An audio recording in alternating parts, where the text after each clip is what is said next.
Hello and welcome to my channel. My name is Dee with DJ Designs, and today I had an order for 4 custom tumblers for the Zeta Alpha Chi sorority, and I decided to do a beginner-friendly video. As you can see, I am printing out my transfers on Koala paper. I do like this paper.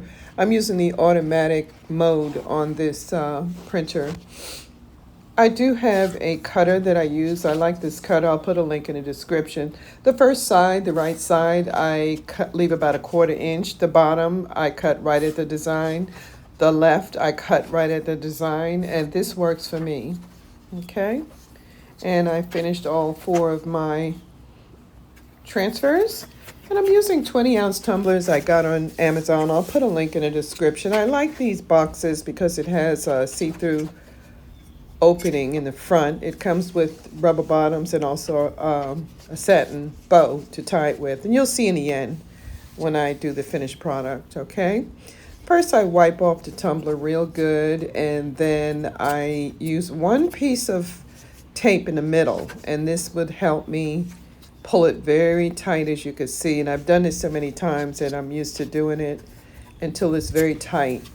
Then I normally add about 5 more pieces down the center. I don't use a lot of tape like I see other people. It's really not necessary, or at least with the tumbler press that I use. Okay.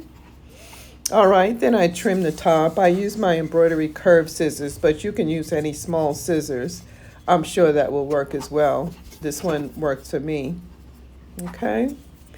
And then in the middle, see, I'm making sure it's really tight, okay? In the middle, sometime I use the blue masking tape. I did get this on Amazon as well, down the center. And I do find it's seamless. I never have any problems with seams. In the beginning, I did, but since I started using the tape, I sometimes use the tape and sometimes I don't. But it still works out with these tumbler press that I have from Heat Press Nation, okay?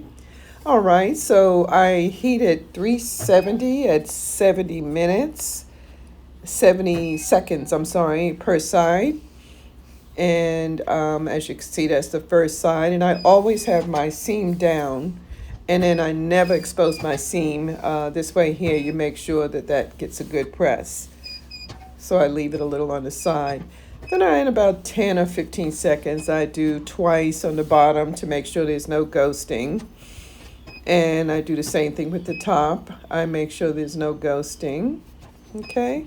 And I am using 2 tumbler press. When I have 4 or more, I usually use both of them. It cuts the time in half, okay?